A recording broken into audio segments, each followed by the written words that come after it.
Hi, friends. Welcome back to Zinc Podcast, the personal finance series. In the part one, we had a lovely conversation with Anil, and we have covered many topics such like relationship with money, what should be the value of money, objective of the career and profession, inflation, what should be the impact of taxation. And we are continuing our conversation in the part two. We'll be touching back upon the fire and YOLO, which we also discussed in the part one. So we'll be concluding what should be the motto of the life, how we can achieve fire while not impacting the YOLO. And we will also touch upon the good loans, bad loans, the loans which are taken maybe for the home purpose can be considered as a good one. The one taken for the personal consumption, through credit cards especially, can be considered as a bad one. We are also touching upon the various components of salary, the various taxation methods, new tax regime, old tax regime, and how you can start working upon making your personal finance plan, how you do the budgeting and planning. So personal finance as a topic is very deep, as I shared in the part one, and it is a series of episodes which we are trying to cover, and definitely you need to watch the entire episode to understand the basics of these topics. So we'll continue our discussion in part 2 and subsequently in the part 3 and part 4 as well. So stay tuned and keep watching all the episodes. Definitely it is going to help all of you to achieve your financial freedom. Thank you.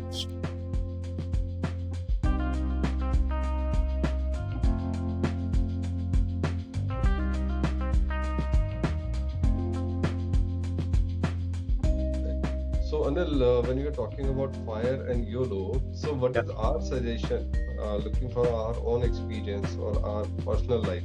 So I believe we should give the young audience some kind of headway कि करना क्या चाहिए. We have talked about कि extreme fire क्या होता है, extreme YOLO क्या, but I'm sure there would be some middle way where they might have been very successful stories as well. People might have been able to achieve fire, and they must have been very happily retired into pursuing their hobbies or whatever. Similarly, YOLO, whether it was financially okay or not okay, probably there might have been certain success stories as well, right? I mean, absolutely, Sandeep. So, extremes तो हम बात कर चुके हैं, but just to this thing, fire का एक extreme जो बहुत ही एक्सट्रीम केस है वो ये है कि you don't you are not spending anything, right? You are trying to save everything, we are creating activity. और जो योलो है उसका जो एक्सट्रीम है वो आपको लगेगा कि एक्सट्रीम होगा कि जो भी मैं कमा रहा हूँ मैं खर्च कर रहा हूँ. नहीं, उससे भी ज्यादा एक्सट्रीम है. योलो का सबसे एक्सट्रीम होता है कि मेरे पास पैसे है ही नहीं, I am actually borrowing money and I am spending it. तो वो योलो का एक्सट्रीम है. तो वो तो नेचुरली यू नो दैट दोनों ही अनहेल्दी है and all that. So and YOLO is more satisfying for you. मतलब उसका एक एस्पेक्ट है जो आपको करना पड़ेगा, और करना पड़ेगा in the sense that something which will give you pleasure. It's natural. वो हॉलीडे पे जाना, अपने लिए क्रीचर कंफर्ट्स खरीदना which is in line with your income, and you're working hard, so you deserve what you deserve. तो वो तो बनता है. So there is nothing wrong there, right? You deserve, your family deserve that kind of comfort for sure.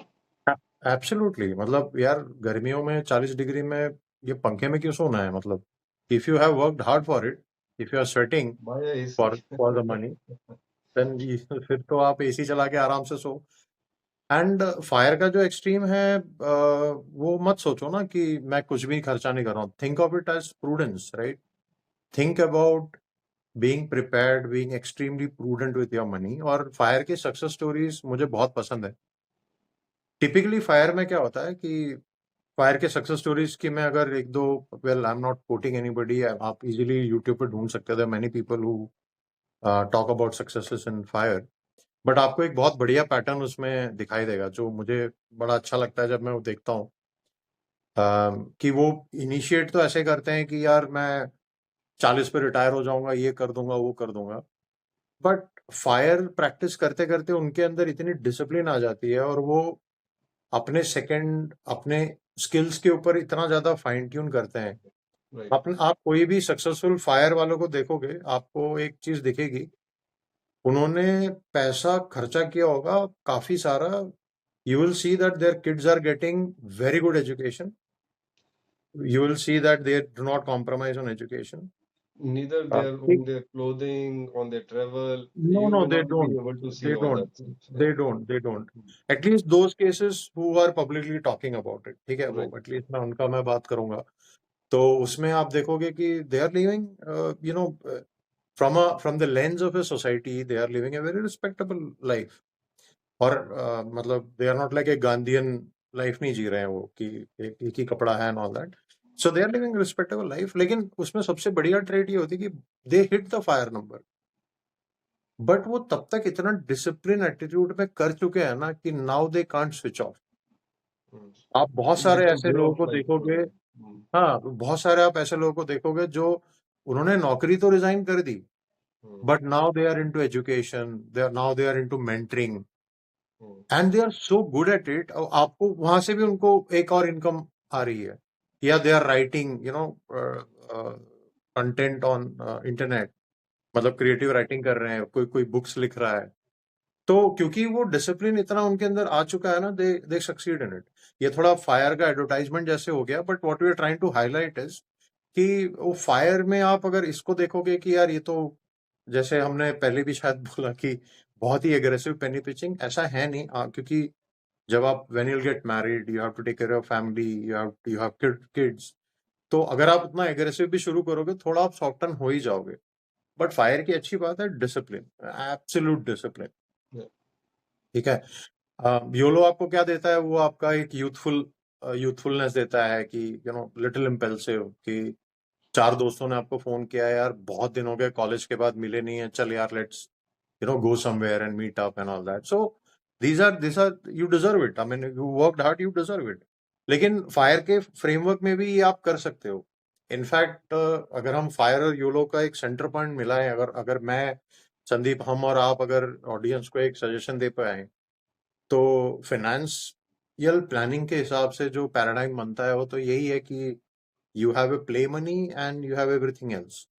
तो you deserve it. अगर आप 100 रुपए कमा रहे हो, तो उसमें से आप 5 रुपए, 10 रुपए, depending on how the budgets line up, जिसपे हम शायद बाद में बात करेंगे, एक छोटा सा पोर्शन आप एक जगह पे रख सकते हो कि यार ये मेरा प्ले मनी है, मेरा मन किया, मुझे PlayStation 4 खरीदना है, जबकि मूछें सफेद हो चुकी है, तो if I can afford it, या why not, You should. Right? Yeah. या you should, you deserve it. And आपका जो, आपके अंदर अगर फायर का एक आदमी बैठा हुआ है, तो वो आपको मना भी नहीं करेगा, क्योंकि ही इज हैप्पी कि तुमने प्लानिंग करी, तुमने वो चीज अलग से रखी है. यू डिजर्व इट, आप कर लो, कोई दिक्कत नहीं है.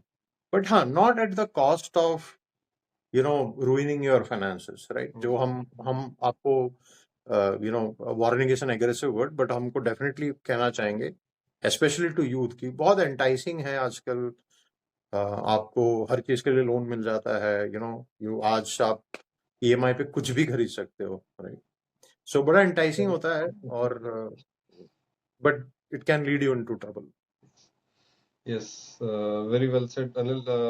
Loan की बात जब निकली है, तो let's talk about a bit on loans. So multiple types of loans are available. और मेरे ख्याल से मेरा point of view loans को लेकर है कि it is a good thing as well as bad thing as well. ठीक है. जब आप किसी corporate को देखो, mostly corporates will also be taking loans, but and that helps them to go for their growth story, and that also happens with the individual point of view. अगर आपको घर लेना है, होम लोन लेना है, आपको घर लेना है, आपके पास पैसे नहीं है, go for the home loan early in your life, which yes. is quite okay. In India, somewhere between जो एवरेज रेट ऑफ इंटरेस्ट रहता है 8 से 10% के बीच में रहता है, and might be at some point of time some banks had been giving around 6 or 7%, but now it is hovering between 8 to 10%. On the या. extreme side, it probably went to 12% as well at some point of time in previous decade. But that is still the cheapest thing, and with the old tax regime, you get the benefit of your principal and rate या. of interest या. getting tax deducted there as well. तो वो एक अच्छी चीज है, आपका एक एसेट बन जाता है, आपको अपने करेक्ट. लिए रहना है, ठीक है. लेकिन आप सोचो आपको इन्वेस्टमेंट के लिए घर लेना है, ठीक है, उसको आप लोन लेके कर रहे हो, तो वही चीज जो अच्छी थी अब यहाँ पे नेगेटिव हो जा रही है. बिल्कुल, बिल्कुल, क्योंकि एब्सोल्युटली। आपने इन्वेस्टमेंट के पॉइंट ऑफ व्यू से घर लिया सेकंड और थर्ड होम, अब या आपने कैलकुलेशन मैथ लगा लिया कि भैया मेरा जो रिटर्न आएगा वो रेट ऑफ इंटरेस्ट से ज्यादा आएगा, we have to be super careful कि वो आपको प्रॉपर्टी मिल रही है, उतना रेंट मिल रहा है, उतना मेंटेनेंस में आपका जो आउटफ्लो है वो आपके रेट ऑफ इंटरेस्ट से नहीं होना चाहिए, ज्यादा नहीं होना बिल्कुल, चाहिए, बिल्कुल, बिल्कुल, otherwise you are cannot। Done. And या जनरली इट इज सेड कि आप इन्वेस्टमेंट का जो प्रॉपर्टी है वो लोन पे मत लो यार, वो अपने कैश से लो जितना भी पॉसिबल हो पाता है। या Again, this is highly debatable and it is will vary. Debatable. या हाँ, या will vary a, on case to case basis। आपको अपना मैथ, अपना एक्सेल, आपको डिटेल्स अपने आप खुद बनाने या पड़ेंगे। बिल्कुल, बिल्कुल। अपनी एक्सेल आपका दोस्त है, डरिए हाँ मत उससे। हाँ हाँ। बहुत काम आएगा। नहीं, नहीं, बहुत बढ़िया पॉइंट संदीप। आई थिंक ये बहुत इम्पोर्टेंट है समझना। एक वार्निंग या हम एक गाइडेंस ये दे सकते हैं कि कभी भी आप लोन्स के बारे में अगर आप कोई बुक पढ़ रहे हो, जैसे रिच डैड, आप रॉबर्ट कियोसाकी की बुक पढ़ोगे, या मतलब मैंने इनको इसलिए कोट किया क्योंकि लेवरेज एक बहुत बड़ा टॉपिक है इसमें। कुछ लोगों के आप दूसरे तिकड़म आप सुनोगे, जैसे मैकफी वाले जो कर रहा है। So there are many such examples जहाँ पे ना एक लेवरेज को, या leverage is a way of, मतलब आप लोन को, उधार को बड़े अच्छे तरीके से प्रेजेंट किया गया है। प्लीज आप उनकी इकोनॉमी का लोन परसेंटेज रेट आपको पता होना चाहिए। हम्म आप एक आदमी अगर जापान में लोन ले रहा है तो आपको पता होगा वो 1% भी नहीं हिट होता उनका वहां पे इंटरेस्ट रेट। तो बिल्कुल। यू नीड टू अंडरस्टैंड कि किस कॉन्टेक्स्ट में कहाँ के लिए ये चीज कही गई है। और हम अगर इंडिया में बैठे हैं तो जो संदीप ने बोला एकदम एब्सोल्यूट करेक्ट चीज है कि भाई यहाँ पे होम लोन आप ले रहे हो, it is the credit is cheap, cheap relative terms में cheap, and it's considered as a good loan when you're buying it for your own living purposes।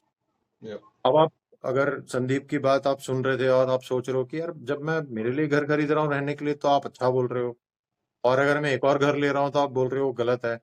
नहीं, उसका एक नुआंस कॉन्टेक्स्ट है, क्योंकि जब आप इन्वेस्टमेंट के लिए घर लेते हो ना तो that gets connected to your larger investment planning, कि वो एक पार्ट ऑफ एसेट डाइवर्सिफिकेशन बन जाता है। मतलब आप अगर गोल्ड के बार खरीद के लॉकर में रख रहे हो ना, तो आपने शायद गोल्ड में पोजीशन बनाई है, तो वो आपने एक इन्वेस्टमेंट है, तो वो आपका लार्जर इन्वेस्टमेंट प्लान के अंदर वो प्ले आना चाहिए। लेकिन अगर आप अपनी वाइफ को या बेटी को कर आप कुछ छोटा ऑर्नामेंट्स गोल्ड का खरीद रहे हो तो वो कंजम्पशन है वो गोल्ड ही, लेकिन उसकी कंजम्पशन। नजरिया कंप्लीटली चेंज हो जाता है। बिल्कुल, आप उसको आप अपने बेचने मतलब, नहीं वाले हो। आप जो भी इन्वेस्टमेंट आपने बैंक में अपने लॉकर में रखा है उसको आप बेचोगे कभी ना कभी। एब्सोल्युटली, हाँ, एब्सोल्युटली। हम कोई भी आपको ये नहीं कहेगा कि आप ज्वेलरी बेच नहीं सकते गोल्ड का, आप बिल्कुल बेच सकते हो गोल्ड का, लेकिन द इमोशनल नोशन, सेंटिमेंट्स जुड़े हैं दैट और is not your first notion when you by the jewellery. घर वो की आप ज्वेलरी कंजम्पशन के लिए बेचना। आपने, घर या की ज्वेलरी बेचना इंडिया में मिडिल क्लास में specially, it's a last resort, जब सब कुछ चीजें एब्सोल्युटली, लास्ट मोमेंट पे आ जाती हैं। बड़ा इमोशनल बैगेज है उस पे, हाँ, बहुत जबरदस्त। इसलिए देखो ये थोड़ा गवर्नमेंट सा भी कितना कल्चरल ट्राई था। कर रही है कि आप गोल्ड, पेपर गोल्ड खरीद लो, ये कर लो, नहीं हो पा रहा क्योंकि हम उसको एकदम अलग इमोशन से देखते हैं। बट या coming back to loans, I think देखिए पर्सनल लोन लेना एक अलग टॉपिक है, कि पर्सनल लोन लेना which is considered as, largely considered as a trap। पहली बात तो credit, so the worst case is your credit card loans, right? या And अच्छा, अगर आप लोग ये सोच रहे हो कि यार how are we classifying loans as bad and good, there are only two parameters. One is the loan which you're taking, are you acquiring an asset or are you acquiring a largely depreciating commodity, or quote unquote liability। गाड़ी है, depreciate हो जाएगा। आपने personal loan ले लिया है शादी के खर्चे के लिए तो रिकवरी ही नहीं है, just you are just burning money, right? So the पहला जो पैराडाइम है वो ये है कि आपने जो पैसा उधार लिया है वो उससे आपको एसेट बन रहा है कि वो आप खर्च कर रहे हो, या आप कुछ ऐसी चीजें खरीद रहे हो जो नॉट नेसेसरीली आपके लिए रेवेन्यू है। हाँ, आप अगर एक टैक्सी ऑपरेटर हो और आपने व्हीकल लोन लेके 10 टैक्सी खरीदी है बिजनेस चलाने के लिए, तो the context is different, right? लेकिन अगर आपने केटीएम बाइक खरीद ली है तो you need to kind of look at it in a little. मैं ही नहीं कह रहा केटीएम बाइक मत खरीदो, but be a little prudent about it. Do you really need it? Is it the right time to buy it? All that stuff. ये एक paradigm हो गया। दूसरा, सबसे simple, what is the interest rate? आपको कितना ज्यादा इंटरेस्ट पे मिल रहा है? And I kid you not, जितने अच्छे फैंसी पैकेजेस में ये लोग देते हैं ना कि आज खरीद लो, 6 महीने बाद आप पे कर देना, 6 easy installments, 10 easy, मतलब आपको फाइन प्रिंट देखना पड़ेगा। You need to sit with a calculator, और as Sandeep said, Excel खोल लो इसमें और देख लो यार जेब से एक्चुअली कितना पैसा जा रहा है, राइट? एंड अगर आपको वो ये जेन्युइनली दिख जाए कि यार ये तो 1 रुपया एक्स्ट्रा नहीं ले रहे मेरे से, तो आपको लग रहा होगा कि यार ये तो बहुत ही बढ़िया चीज है यार, मैं 6 इंस्टॉलमेंट में, 3 इंस्टॉलमेंट में चीज खरीद रहा हूँ, 1 रुपया मेरे से एक्स्ट्रा भी नहीं ले रहे, और मेरी मेरी चीज भी आ रही है। तो देखो, दो चीजें हैं इसमें। आपके लिए ये हैबिट फॉर्मिंग है, और आपके लिए हैबिट फॉर्मिंग इसलिए कि आपने कोई ऐसी चीज खरीद ली जो शायद आप डायरेक्ट कैश से नहीं खरीद सकते। एक बार आपको मोटिवेट करेंगे, दूसरी बार मोटिवेट करेंगे, they are conditioning you to be consumers. और कई नेक्स्ट बार टाइम जैसे ही, हाँ, जी, अनंत, कई बार हमने देखा है कि कुछ प्रोडक्ट्स हम ले लेते हैं ईएमआई पे, ठीक है, या, और जो हम लोग शायद, जैसा आपने बिल्कुल ठीक कहा कि कैश पे नहीं लेते हम लोग, अपने ईएमआई पे ले ले। फॉर एग्जांपल, हमें एक नॉर्मल एलईडी टीवी चाहिए था, अब हमने स्मार्ट टीवी ले लिया, या, ओके, और might be the latest technology वाला हमने स्मार्ट टीवी ले लिया, क्योंकि टेक्नोलॉजी कीप्स ऑन इवॉल्विंग, क्योंकि मेरे फ्रेंड ने लिया था, घर में गए थे तो बच्चे खेल रहे थे उसके एंड ऑल दैट स्टफ। या, लेकिन अब वो हमारे घर में आया टीवी तो खराब हो गया, अपनी किस्मत है, एंड इट हैपेंस, राइट? या, it but now happens. When you go for it repairs, the company earns, the same company which didn't take extra money from you through EMI will take it from the service, correct, correct. और वो आपसे अकेले का आपसे पैसा नहीं लेगी, वो 10 लोगों का आपसे अकेले का पैसा ले लेगी, क्योंकि रिपेयर्स को हो सकता है 10 में से एक को या 3 को जरूरत पड़ रही हो, वो 3 से अरे 10 का पैसा निकाल लेते हैं फिर। 100%। आपने तो बहुत इंटरेस्टिंग एक पैराडाइम बताया। मतलब अगर अगर इस पे 1 सेकंड और हम बात करें तो हम्म, ये बाय नाउ पे पे लेटर वाला लेटर। जो काम है, ये बहुत ही जबरदस्त है, because you are financing the company. कैसे? क्योंकि अगर आप क्लासिकली आप अगर बैलेंस शीट पीएनएल देखोगे, inventory sits on the cash side, मतलब कैश और इन्वेंट्री को इक्विवेलेंट माना जाता है। मतलब आपके जेब में पैसे हैं या आपके पास बिकने लायक माल है, उसकी वैल्यू सेम है और एक ही जगह बैठता है, ठीक है? तो इन्वेंट्री को कैश में कन्वर्ट करना है क्योंकि आपको सप्लायर को पे करना है, आपको अपनी कंपनी की सैलरीज देनी है, वगैरह वगैरह। लेकिन मेरा इन्वेंट्री तो बिक नहीं रहा, तो सबसे इजी तरीका क्या है? जब 5 संदीप और 10 अनिल को पकड़ लो, उनकी जो क्रेडिट वर्दिनेस है उसे यूज करके बैंक से पैसा ले लो।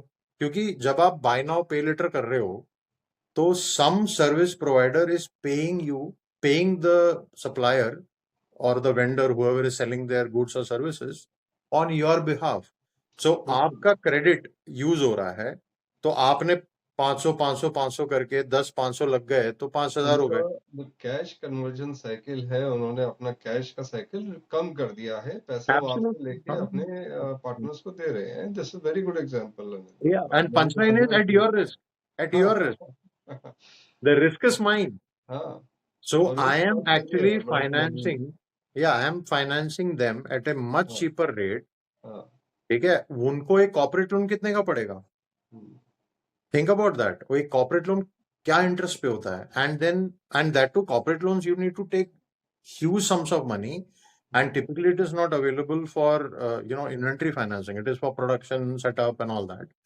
आपकी इन्वेंट्री घुमानी, आपकी इन्वेंट्री रोटेशन बढ़ाना है, आपने एक तरीके से कस्टमर को माइक्रो फाइनेंस बैंक बना दिया ना, आप तो उससे बिल्कुल। उसके थ्रू उधार ले रहे हो। राइट? सो आपका जो व्यू पॉइंट है वो भी ब्रिलियंट है, ये भी एक व्यू पॉइंट है कि बाय नाउ पे लेटर में ultimately you are becoming customer twice. आप पहले तो उसको पैसा भी उधार में दे रहे हो, आपका आपका क्रेडिट लग रहा है। मतलब देखो, देखिए आपका जो क्रेडिट वर्दिनेस है, आपका जो स्कोर आता है कि what is your CIBIL score और व्हाटएवर, अल्टीमेटली सबके माथे पे वो लग रहा है कि आप what is your creditworthiness. तो you have something good and somebody wants to milk it. तो ये एक बहुत ब्रिलियंट तरीका है कि मैं आपकी क्रेडिट वर्दिनेस को यूज करके मैं अपना धंधा फाइनेंस कर रहा हूँ। मतलब ये बहुत नुआंस्ड है, पता नहीं कितनों को, I mean how many people will click it, but one आप डेटा देखेंगे आज की डेट में अनिल, है ना, जो हमारे सामने है, जो कंज्यूमर लोन है, जो पर्सनल लोन है, अनफॉर्चुनेटली इंडिया या में मल्टीपल टाइम्स बढ़ गए हैं, and that is what the sign of worry is. या इकोनॉमिकली अच्छा है, as you had rightly mention, कि आप कंज्यूम करोगे, इकोनॉमी चलेगी। आप या जो banking, non banking financial corporation, NBFC, उनका बिजनेस चला रहे हो आप, या लेकिन भाई साहब आप उस ट्रैप में खुद फंसते जा रहे हो, क्योंकि आप you can not come out of that vicious cycle now. या तो जो लोन है, पर्सनल लोन, इकोनॉमिकली एक एक्सटेंट तक अच्छे रहते हैं, लेकिन सभी के सारे यंग जनरेशन अगर सारी पर्सनल लोन पे बैठ जाएगी, then that bubble will burst at some point of time, and then economy will collapse, which happened at some point of time in America as well. ना ना एब्सोल्युटली। दो comment इस पे ऐड करने के लिए। देखिए, इन्फ्लुएंसर इकोनॉमी है, ठीक है। Yes. आप एग्जैक्टली 6 महीने पीछे चले जाइए, यूट्यूब पे आपको बहुत सारे ऐसे फाइनेंशियल इन्फ्लुएंसर्स मिल जाएंगे, पता नहीं क्यों सडनली बता रहे हैं क्रेडिट कार्ड तो बहुत बढ़िया चीज है, क्रेडिट कार्ड के पॉइंट से मैंने गाड़ी खरीद ली, क्रेडिट कार्ड के पॉइंट से मैं कोई भी होटल में 5 स्टार में जाके रुक रहा हूँ। एंड मेरे फीड में भी आने लगा, and I was quite amazed by this sudden अपराइज of credit card promotion by financial influencers. और वो कोई ये नहीं बता रहा कि जो पॉइंट्स है वो मैजिकली नहीं आते, वो आपको स्पेंड करने, आप Actually, 100 अपना 150 200 रुपया स्पेंड करोगे, 1-2 पॉइंट मिलेंगे। this is very important topic. Let me call it out that okay, let's discuss. We are discussing about now credit cards. So loan पे हमने बात किया. Now we are coming to the credit cards point, which is related to the loan which we have just talked about, and ready this is low, a very interesting topic. या ना Yes, sir. Absolutely. Yeah. हाँ, ये देखिए, credit थोड़ा बहुत आपके पास तो होना चाहिए, मैं इसको मतलब 100% नकारूंगा नहीं कि आपके पास क्रेडिट कार्ड नहीं होना चाहिए, उसके फायदे भी हैं। A sword in a monkey's hand is dangerous, ठीक है। तो no disrespect to anybody who has, क्योंकि वो घूम के अपना खुद का सर भी काट सकता है, क्योंकि वो तो घुमा रहा है, उसे क्या पता है इसके हाथ में, मेरे हाथ में तलवार है, राइट। बट ठीक है, monkey will feel invincible also with a sword in his hand, right. तो यार क्रेडिट कार्ड का ना कुछ कुछ ऐसा ही है, इफ यू आर डिसिप्लिन्ड, अगर आपने क्रेडिट कार्ड को एक रेनी डे के लिए रखा हुआ है और आपको लगता है कि यार कुछ इमरजेंसी आ जाए, कुछ सडनली मेरे को कुछ हो जाए, या आई नीड सडन समथिंग, उसके लिए आप कर रहे हो, या you are very good at budgeting, मतलब आपको एग्जैक्टली पता है कि मेरे घर का खर्चा कितने में चल रहा है, मेरे everything you know, and you are gaming the system. देखिए, क्रेडिट कार्ड वाला तो बैठा है, वो आपको पॉइंट्स दे देगा। अगर आपकी बजट टाइट है, आपने सही से क्लियरली बजटिंग करके रखी है, you know exactly your spends, यार मैं तो कहूंगा 100% आप क्रेडिट कार्ड से स्पेंड करो यार, उनके पास से भी पॉइंट निकालो, उनका पूरा फायदा उठाओ। अनिल, लेकिन इसका अगर मैं क्रेडिट, अपना पर्सनल या यूसेज मैं आपको शेयर करूंगा। मैं क्रेडिट कार्ड के, आपने जैसे बताया, I have been in favour, I have been using a credit card for last maybe 20-25 years now, या या but I will call out myself as a disciplined credit card user. या समझ रहे why हैं M आई क्या? Not surprise, Sandeep? तो मेरा जो परचेज होता है, आपने बिल्कुल rightly mention, it is known कि मुझे ये चीज या खरीदनी है, ये जरूरी है, बट आई पे everything with a credit card. और जो उसका पेमेंट का जो टाइम है मेरा, वो जिस दिन नेवर मिस ड्यू इट, है, उस दिन ड्यू वो पेमेंट हो जाता है। ओके, उसका एब्सोल्युटली एक दिन एक्स्ट्रा नहीं होता, एक दिन पहले नहीं होता। मुझे किसी कंपनी का, जो फिनटेक कंपनी है, उसका कोई रिमाइंडर की जरूरत नहीं है उससे करेक्ट पॉइंट लेने की। वो मेरा ऑलरेडी 25 साल से चल रहा है, मुझे नई कंपनीज का फिनटेक का रिमाइंडर नहीं चाहिए कि आप करेक्ट को मैंने ये रिमाइंड कर रहा हूँ, अपना पेमेंट कर दो और आपको मेरी तरफ से भी पॉइंट्स मिलेंगे। ठीक है, there are new fintechs which are giving that kind of services as well, which reminds you for your paying your credit card bills and they additionally give you much more points जो Yeah. आप इकट्ठे करते हो सकता है उससे आपका कुछ additionally बन जाए. Yeah, Another no, point is brilliant, like brilliant. credit card So usage at to times summarize payment. it, to summarize it, Sandeep, I think essentially the message is be like Sandeep. आप सब कुछ credit card से खरीद लो, but दो ही condition है, वही खरीदो जो आपके प्लान्ड खर्चे हैं, जो which you are going to do. आपके घर में अगर हर महीने 2,000 रुपए की ग्रोसरीज आ रही हैं, आप जाके बिल्कुल क्रेडिट कार्ड से पे करिए. Enjoy the benefit of the credit card यार. It's there. देखिए, इट इज लाइक बेनिफिट्स मिलते हैं. हाँ, मेरी साल बिल्कुल. की जो शॉपिंग होती है, साल की या 1.5 साल में जो शॉपिंग होती है, जो भी पॉइंट्स इकट्ठे होते हैं, मेरे जो कपड़े लत्ते जूते हैं बच्चों के या मेरे खुद के फैमिली के, इतना हो जाता है कि मुझे उससे मिल जाता है. So that is the advantage, benefit I have been reaping for many years now. Yeah, same here. So Same here. So लेकिन I am the also point is very that happy to report. we are not focusing upon the points कि ये points मिलेगा तो मैं दूसरा card ले लूँ Yes, या महंगा वाला yes, कार्ड ले लूँ. yes, yes. उसके चक्कर में, पॉइंट्स के चक्कर में sometimes I talk to my banker, rather the bank on which I am associated with. I went to that person, I asked कि आपका सबसे अच्छा बैंक कार्ड कौन. Yeah. Okay. So उसमें बताया कि ये ब्लैक करके कोई कार्ड है मार्केट में, या आप ले लो. अच्छा, फिर मैंने उससे पूछा कि अच्छा इसको लेने के लिए क्या लगता है.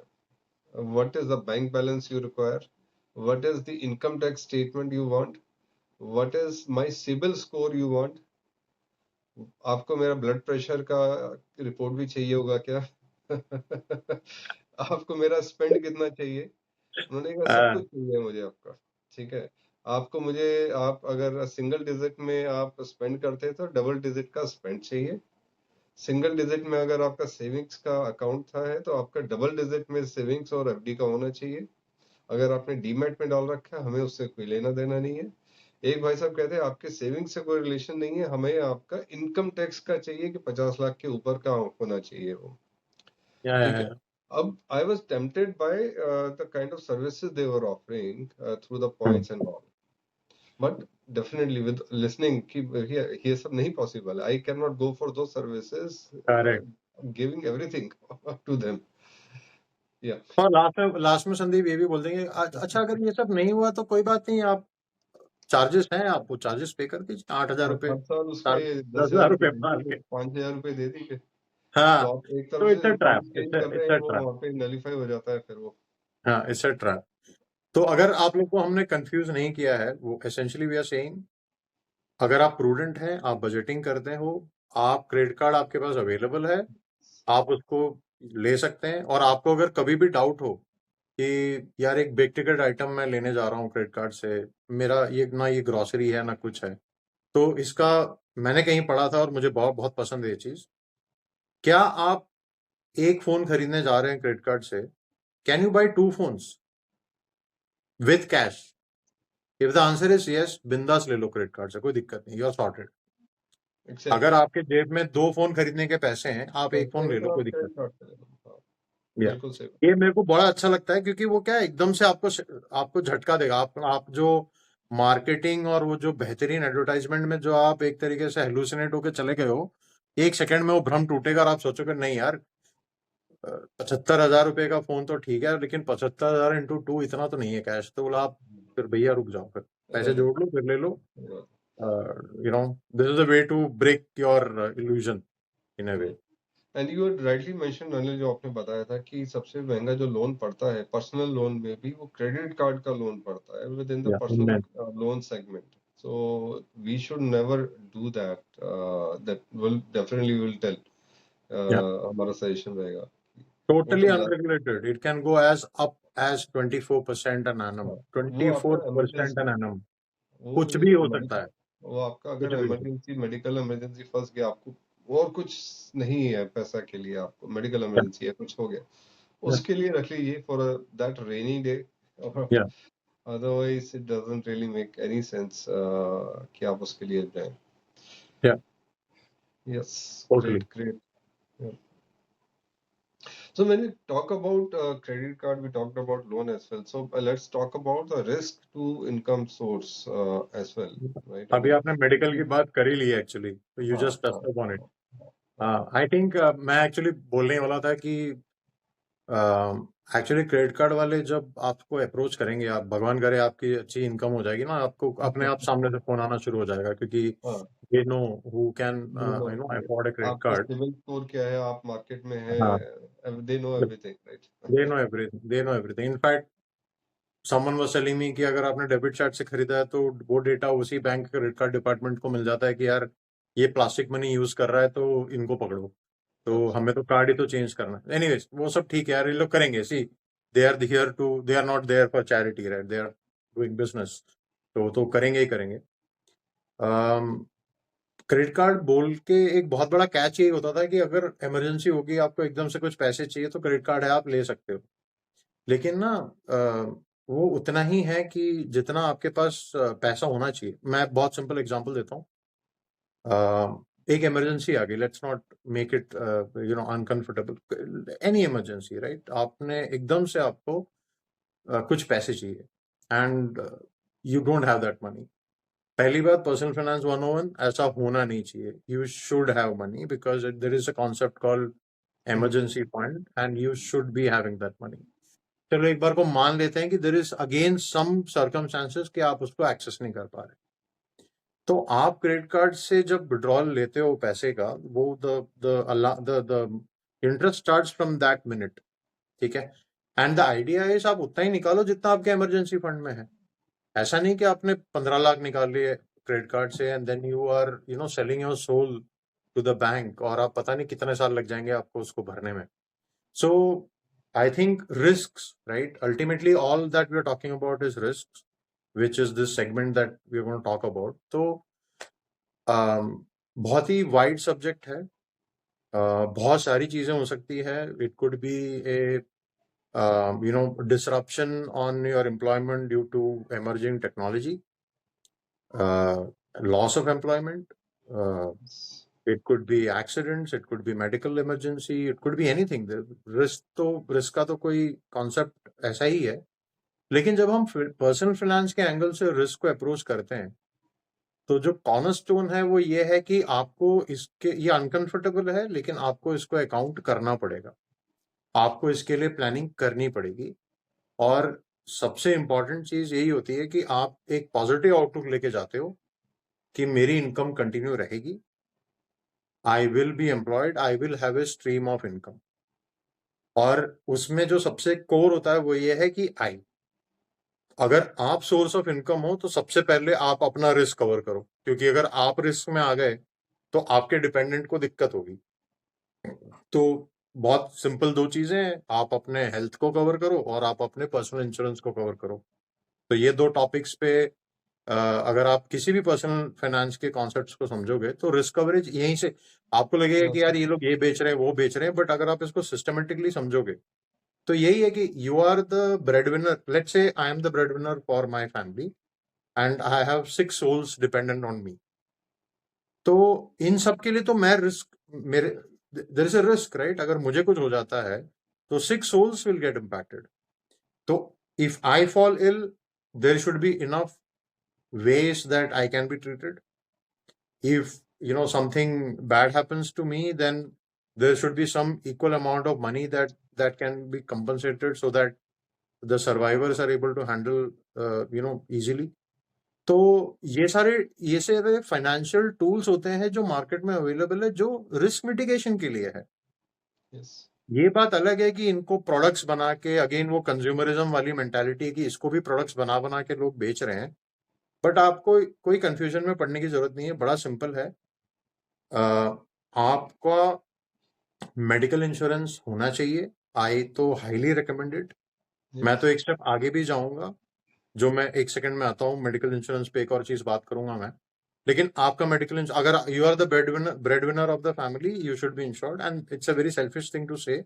Obviously anybody you love and you are caring for, जहां पे आप बोलोगे कि यार पैसा नहीं देख सकते, मुझे इसका इलाज कराना, अगर आपके मुंह से ये डायलॉग निकल सकता है इन इंडिविजुअल्स के लिए, तो इनका भी मेडिकल कवर होना चाहिए। अगर आपने उनको नहीं करा है तो you are basically opening up and your entire financial, you are exposing your Risk, entire financial at risk. very क्योंकि big आप risk. रोक नहीं पाओगे, आप उस टाइम पे बोल नहीं पाओगे कि नहीं यार 3 दिन इलाज करना, उसके बाद मत करना इलाज। ये this is not something that will come out of your mouth. तो आपको ये कवर करना पड़ेगा, you have to cover your basis. और दूसरी चीज है इंश्योरेंस। इंश्योरेंस में संदीप, मतलब मेरा पर्सनल व्यू ये है कि don't get into all kind of complex products. Simple है, Never go for insurance low ULIP, endowment, ना। investment के साथ इंश्योरेंस को मिक्स मत कीजिए. Both are two absolute, different things. Go absolute, for pure insurance, which is the term insurance. Absolutely.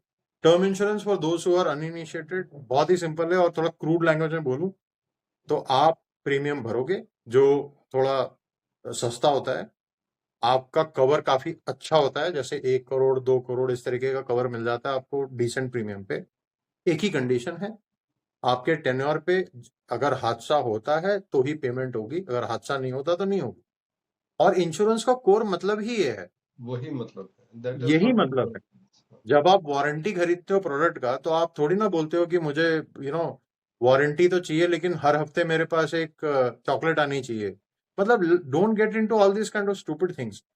Warranty है इसका मतलब जब वो खराब होगा तो मेरे को रिप्लेसमेंट मिलेगी या वो रिपेयर होगा। और वही होता है वारंटी या एएमसी, जब आप किसी एक्सपेंसिव प्रोडक्ट का एएमसी कराते हो, यही कॉन्सेप्ट है। लाइफ के केस में वो थोड़ा होता क्या है, वो what are you getting in return वाली मेंटालिटी, कि यार मुझे कुछ मिल नहीं रहा, मैं तो 30,000 रुपए भर रहा हूँ साल के, मुझे कुछ मिल नहीं रहा। अरे मिल रहा है यार, पीस ऑफ माइंड मिल रहा है। नहीं, आप उसमें यू दो कांट। चीज मिक्स हो रहे हैं. बट उन्होंने जो छुपा लिया है कंपनीज ने कि आपको दो कंपोनेंट बेचे उन्होंने. एक इन्वेस्टमेंट बेचा और आपको दूसरा इंश्योरेंस बेचा. या ठीक है.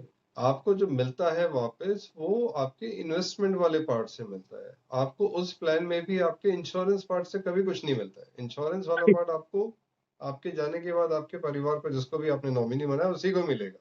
उसी को मिलेगा। What you only right, getting in even in that ULIP or endowment plan is only from the investment part of it. Investment part.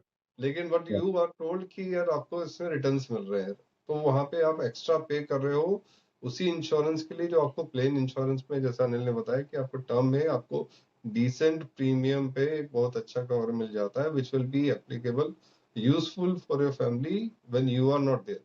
So in other way around, Anil, probably we can call it that we are creating an asset which will be available for a family or our nominee once we are not there. We will not be या able to utilize it, but we have created an asset. आप सोचिए आज की date में आप 1 करोड़ का घर नहीं खरीद सकते हो फॉर एग्जाम्पल, या लेकिन आपने एक इंश्योरेंस ले लिया, टर्म इंश्योरेंस 1 करोड़ रुपए का कवर ले लिया. आपको कुछ अनफॉर्चुनेटली हो जाता है and you are no longer there. Now that family is able to get 1 crore rupees once you have left this earth, mother earth. Right. तो आपके जब आप नहीं है, जीवन आपका खत्म हो चुका है, जब आपके परिवार को 1 करोड़ मिल गया, जो उतना करेक्ट। बड़ा एसेट आप अपने जीवन काल में नहीं बना पा रहे थे. That is what the real basic insurance meaning is. Yes, absolutely, absolutely. Brilliantly put, brilliantly put. अगर आपने अगर आप में से कोई है जिसने होम लोन खरीदा है रिसेंटली, या डिस्कशन आपने करा होगा, बड़ा कॉमन होता है। आप होम लोन का जब आप ईएमआई डिस्कशन वगैरह करने जाते हैं तो वो आपको उसके साथ एक होम इंश्योरेंस बेच देते हैं जबरदस्ती। ये भी एक फॉर्म ऑफ बंडलिंग है। देखिए, हमने पहले एक बंडलिंग की बात करी कि आपने लाइफ इंश्योरेंस खरीदा, उन्होंने क्या करा, इन इन ए वेरी क्रूड वे मैं बता रहा हूँ, ये एक सही एक्सप्लेनेशन नहीं है ना, बट मैं आपको एक सिंप्लीफिकेशन के लिए बता रहा हूँ। आप उन्होंने आपसे इंश्योरेंस प्रीमियम लिया और आप ये समझिए कि उन्होंने आपसे म्यूचुअल फंड की एसआईपी ली, बट उन्होंने आपको समझाया नहीं कि ये दो अलग चीजें हैं। म्यूचुअल फंड ही है, आप जब बेचोगे आपको पैसा मिल जाएगा, या जब आपका वो मैच्योर हो जाएगा आपको पैसा मिल जाएगा। तो ऐसा जो संदीप ने कहा वो बहुत बढ़िया चीज है। I just want to drive it again. आपको इंश्योरेंस से कुछ नहीं मिलेगा। इंश्योरेंस हमेशा इवेंट ट्रिगर पे ही मिलता है। उन्होंने बंडल करके बेचा है। अब होम लोन लेते हैं, यही प्रॉब्लम है, वो होम लोन इंश्योरेंस को बंडल कर देते हैं। तो मेरे साथ भी यही हुआ था, just to share my personal decision making, जो मुझे भी किसी बहुत ही अच्छे बंदे ने एडवाइस करा था, and I followed it because it made sense to me. पहले ही मुझे बता दिया था उसने कि जब आप तुम जाओगे तो वो होम लोन के साथ इंश्योरेंस को पुश करेंगे, उन्होंने बोला कि वो ये नहीं बताएंगे कि ये तुम्हारे पूरे टेन्योर के लिए है, वो ये बोलेंगे वो ये सिर्फ कुछ साल के लिए होता है। बाय द वे, आपको लगता है अरे बड़ा कम पैसा है, ये तो अच्छी बात है, अगर मुझे कुछ हो जाएगा तो लोन बैंक भर देगी, राइट, मुझे मेरा घर छूट जाएगा। लेकिन वो ये नहीं बताते कि ये जो आप प्रीमियम दे रहे हो ये सिर्फ 2 या 3 साल के लिए होता है, आपने लोन ले रखा है 20 साल के लिए।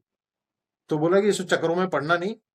व्हाट यू शुड डू, जिस दिन तुमने लोन ले लिया इसका मतलब क्या है, I have a liability on my head, which means there is a risk on me.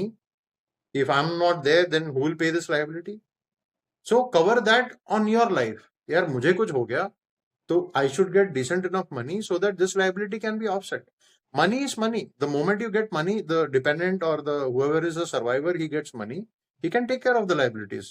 आपने अभी अनिल एक होम लोन इंश्योरेंस की बात करी, एक चीज और क्लैरिफाई कर दूं मैं कि जब आप होम लोन इंश्योरेंस आपने ले लिया, जानकर ले लिया, अनजाने में एज अ बंडल प्रोडक्ट ले लिया, सो आप प्लीज अपने घर वालों को ये बताइए कि अगर आपको इस दौरान कुछ हो जाता है, for example Yeah, an accident, you're no longer there, you're not going to get, your family members are not going to get that money. at all. It is the bank which get that money. So insurance bank is company से covering their bank के risk. हाँ, bank को अपना coverage cover हो रहा है। वो Yeah. पैसा आपके फैमिली मेंबर्स के पास नहीं जाने वाला है उस केस में, अगर आपको कुछ हो जा रहा है।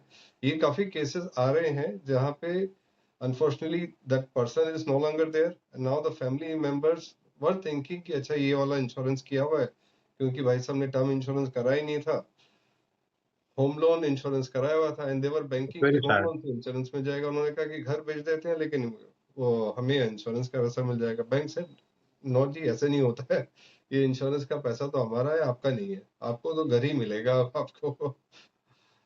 तो बैंक का रिस्क कवर करने के लिए आप प्रीमियम भर रहे हो, तो Exactly. आप ऐसे मत करो। मतलब there is no harm in doing it, but हमें लगता है कि फाइनेंशियल प्रूडेंस इसमें है कि आप अपना इंश्योरेंस आप ही है ना, आप ही भरने वाले हो, आप अपनी लाइफ इंश्योर करो।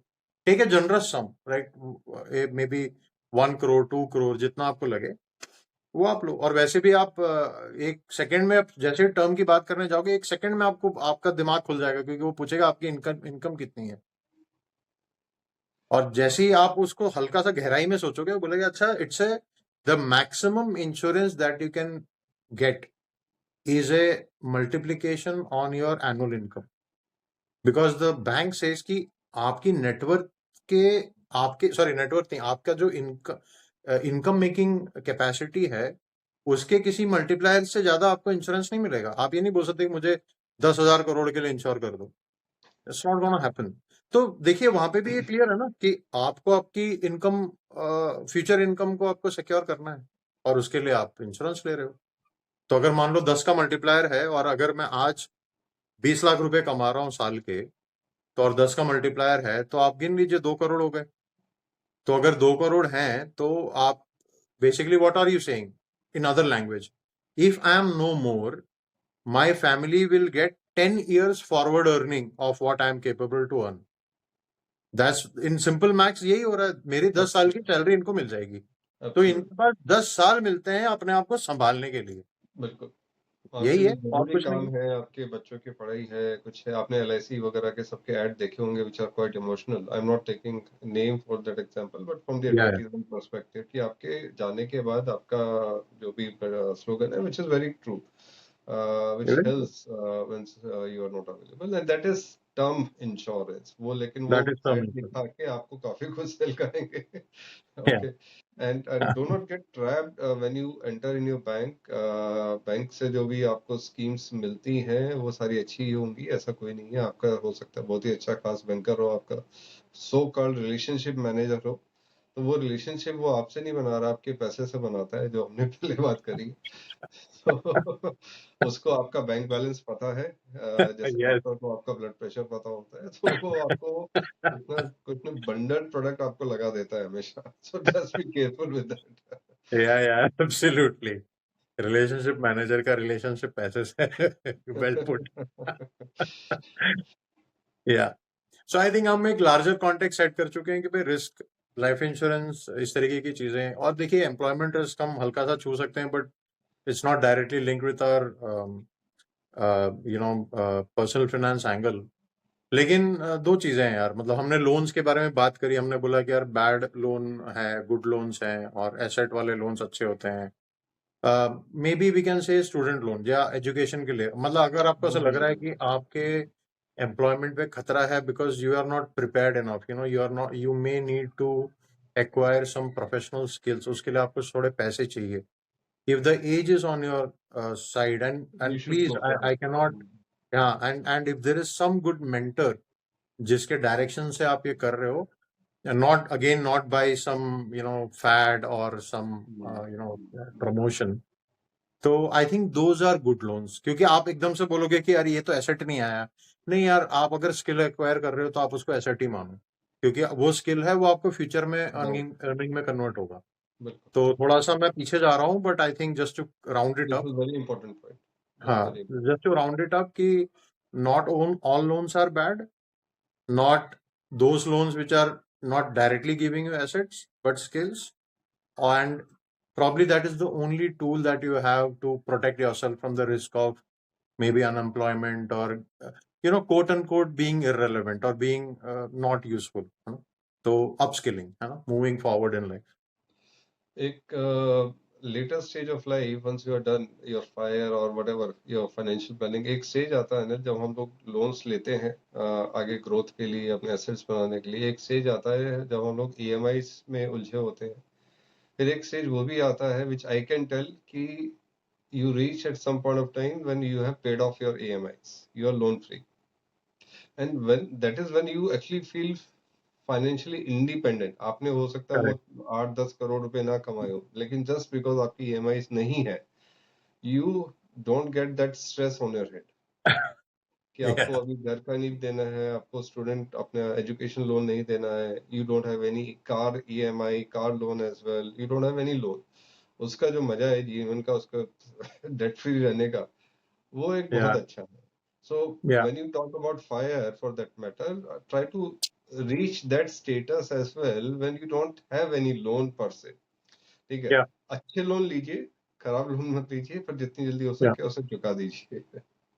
Yeah, absolutely absolutely. और होम लोन में आपको बता रहा हूँ, anybody who is going to take loan a little early in life, आप 15-20 साल के लिए लोन लीजिए। अगर आप कुछ टेक्निक्स यूज करें जैसे step up EMI, one extra EMI year, मतलब जितने परसेंटेज की आपकी इंक्रीमेंट हो रही है हर साल की, या आपका इनकम जिस तरीके से ग्रो हो रहा है उस तरीके से आप उसी परसेंटेज पे आप अपना ईएमआई बढ़ा दीजिए।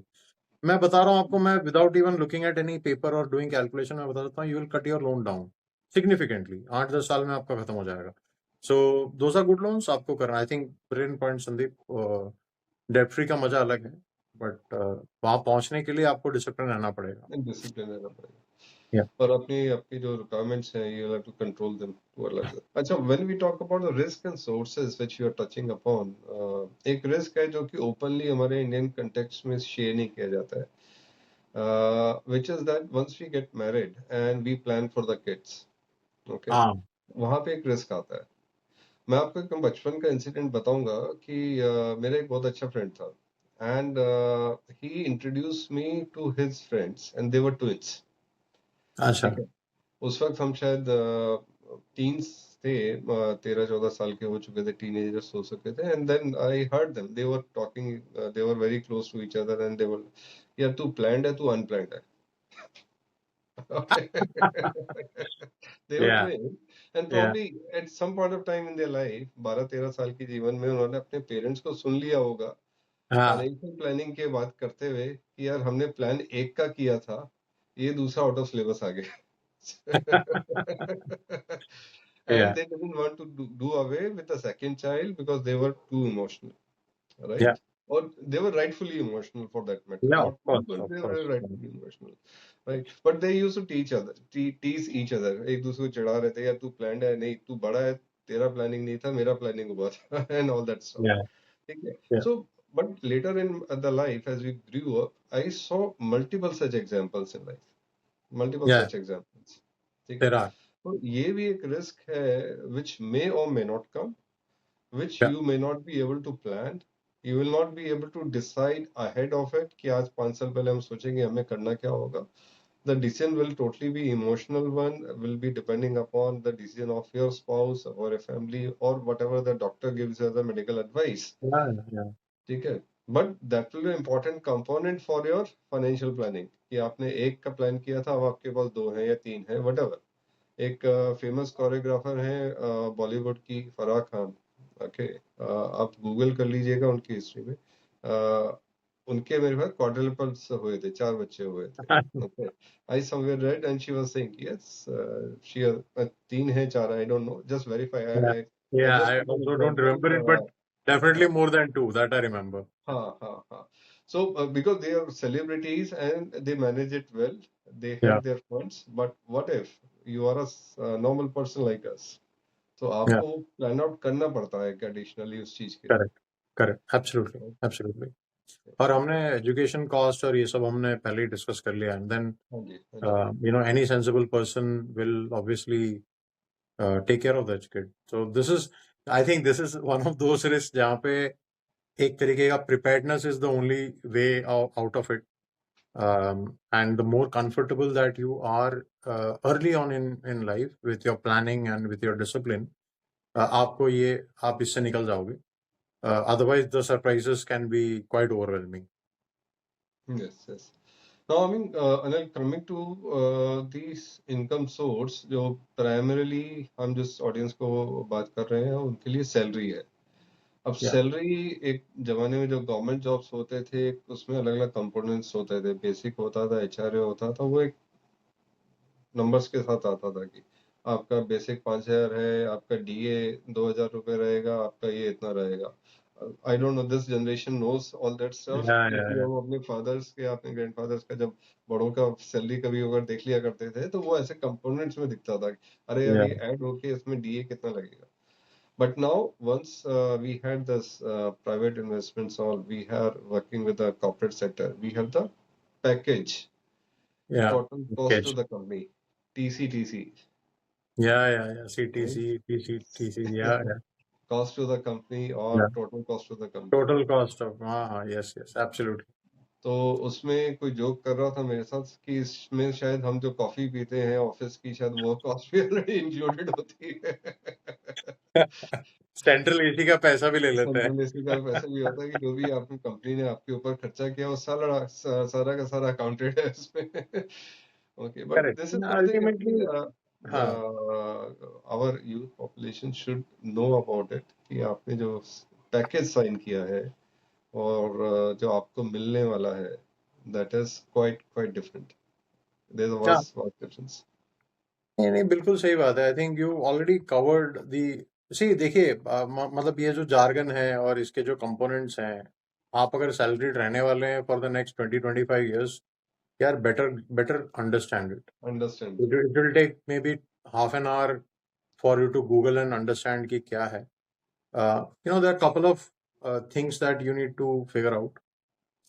कुछ मैंडेटरी सेविंग्स होती हैं, जैसे पीएफ है. जब तक मैंडेटरी है, शुक्र मनाओ कि चलता रहे, क्योंकि I think it's a fantastic non voluntary saving that kind of happens, जो मुझे तो पर्सनली अच्छा लगता है कि सरकार ये करती है. पता नहीं कब तक देखिए, रहेगी. बहुत बहुत इम्पोर्टेंट चीज है, अभी हम आगे बात भी करेंगे इसके बारे में। जो नॉन वॉलंटरी सेविंग्स होते आए हैं वो सबसे बेस्ट हाँ, सेविंग्स होते हैं, जब आपने इच्छा के अनुसार ना जाते हुए भी आपने सेव कर लिया, हाँ, वही आपका सबसे जबरदस्ती बड़ा कंपोनेंट जबरदस्ती बनता के है। सेविंग. जरूरत से आपने सेव कर लिया है तो वो आपका या बड़ा कंपोनेंट बन जाता है।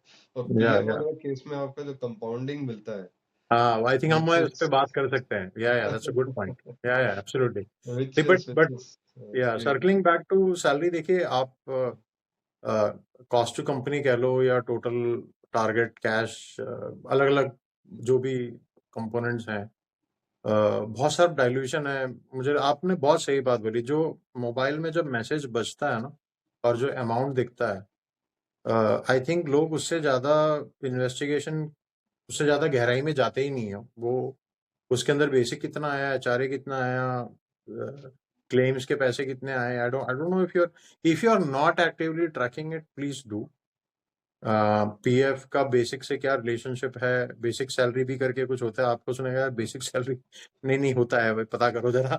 उसकी पीएफ से क्या है, आपके जो बेनिफिट्स और एंटाइटलमेंट्स होती हैं वो आपकी, जो आपके मैसेज आता है उससे उसका कोई लेना देना नहीं है, वो बेसिक से उसका लेना देना है. So there are lot of nuances here. वो I think for everyone they need to understand it. और सबसे ज्यादा धोखा जो, आई एम श्योर संदीप आपने भी बहुत यंगस्टर से बात करोगे जो मैंने देखा होते हुए, कि वो एक कंपनी और दूसरी कंपनी को सोचते हैं कि हर कंपनी एक जैसे ही करती है. करेक्ट. तो वो सीधा पैकेज पे लगा लेती है, यार ये तो मुझे 30% हाइक दे रहा है. वहां जाके पता चलता है कि यार सैलरी तो 2% बढ़ी. And suddenly they are like, अरे यार ये क्या हो गया, क्योंकि वो मैसेज टू, पैसा तो अकाउंट में आ रहा है तो मैसेज देख रहा है, अरे ये क्या हो गया. अब बाद में पता चल रहा है, अरे there is a bonus component. Bonus है या ईसॉप्स में बढ़ा दिया. ESOPs ESOP. कब मिलेंगे? या they have not understood the fine print कि ईसॉप्स कब या दे आर मिलेंगे. नॉट. ईसॉप क्या भला है, बोनस के क्या ESOPs, for चक्कर example, है. let us elaborate a bit that या employee let's do it. share options, right? या हाँ, मतलब एम्प्लॉय, देखिए हर कंपनी को या हम कहते हैं ना एचआर तो सिर्फ पार्टी कराते हैं, ऐसा नहीं है. वो बहुत दिमाग भी चलाते हैं. So there is something called age, HR का दुश्मन होता है एट्रिशन. एनी एचआर डिपार्टमेंट का दुश्मन है एट्रिशन. एट्रिशन मतलब कितने जल्दी एम्प्लॉयज कंपनी छोड़ के जा रहे हैं. And that is a matrix that harms them. और उनके हाथ में जो हथियार होता है एट्रिशन रोकने के लिए, वो है रिटेंशन पॉलिसीज. और रिटेंशन पॉलिसी सॉफ्ट होती हैं, हार्ड होती हैं, अलग अलग तरीके. मतलब अगर आपको कोट एंड कोट बोल दिया जाए कि यार 3 महीने का नोटिस पीरियड है, ये एक हार्ड रिटेंशन पॉलिसी है. क्योंकि एक तरीके का बैरियर क्रिएट करता है. आपका जो फ्यूचर एम्प्लॉयर है, मे बी वो शायद आपके लिए 3 महीने वेट ना करना चाहे. तो ये एक हार्ड आइटम तरीका होता है. सॉफ्ट रिटेंशन होता है, यार हर 2-4 महीने में कुछ पार्टी हो रही है, कुछ ही हो रहा है, तो एक वाइब है ना, काउच लगे हुए हैं, गेम रूम है, तो एक सॉफ्ट रिटेंशन है कि हाँ अच्छा लग रहा है. और दूसरा एक होता है कि जो सबसे खतरनाक रिटेंशन है कि यार पैसे, वो गाजर लटकाने वाली बात है कि यार ये देखो, ये पैसे हैं तुम्हारे पास, लेकिन रुको तो मिलेंगे.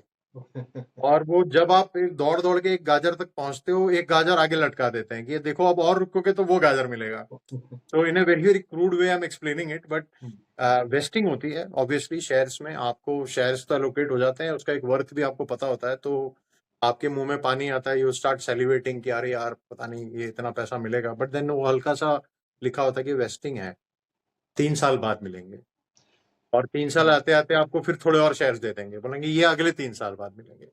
So essentially, these are all retention policies. I mean, see, if you see your career booming in that company, it's a win-win situation.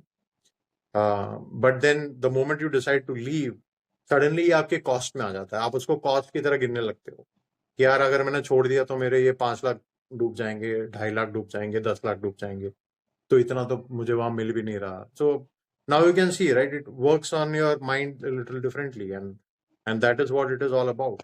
It's a retention policy. Yeah. So again, a very important point, Anil, कि we have to be thoughtful about ESOPs, कब waste कर सकते हैं. And people have made good money. This is actually Yeah. one of the tools which I personally feel कि आप जिसको भी मिलता है और अच्छी कंपनी में है, which is growing, and Yeah. you are able to remain there and grow along with the company in the Win-win. career as well as through the shares. So आपने बिल्कुल सही बोला कि there is a win-win situation.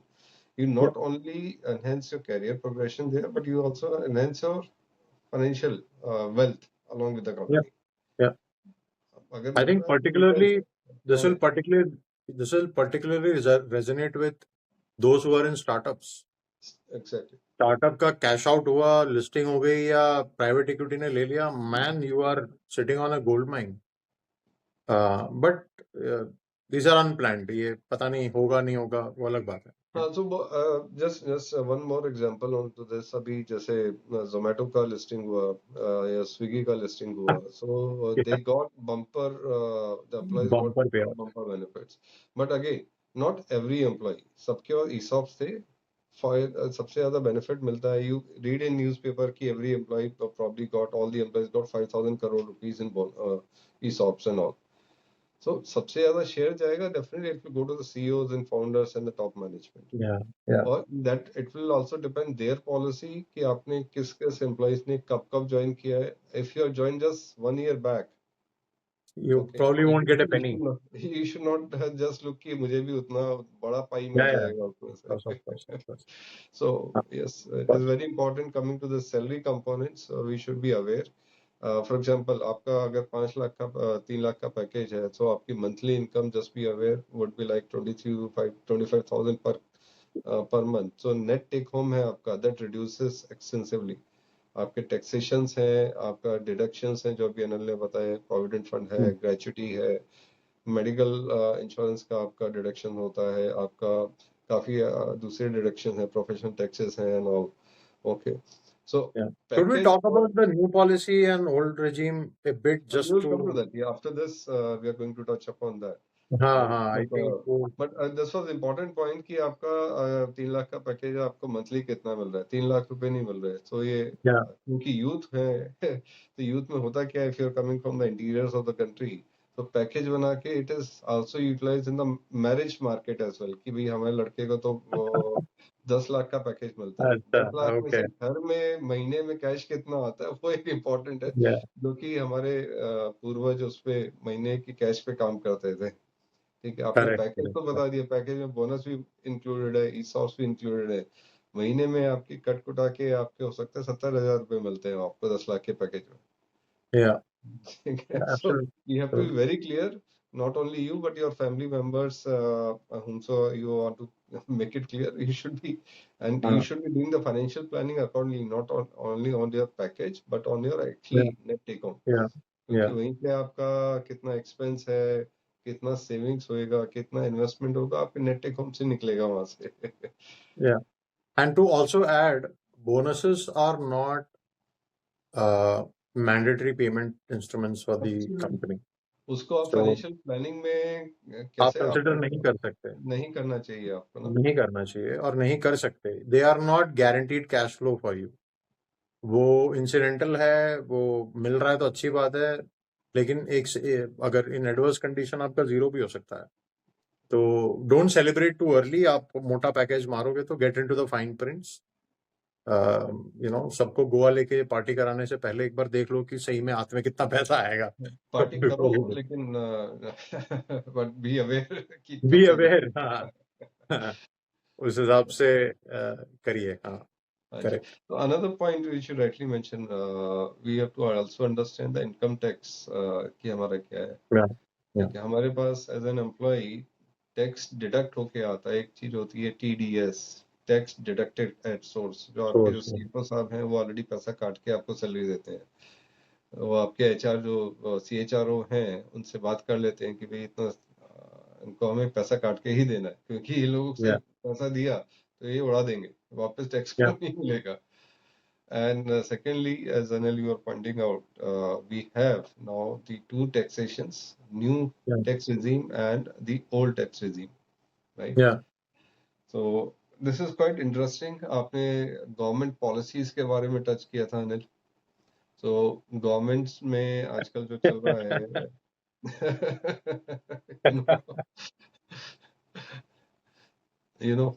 आजकल finance minister पे काफी लोग गुस्सा हैं.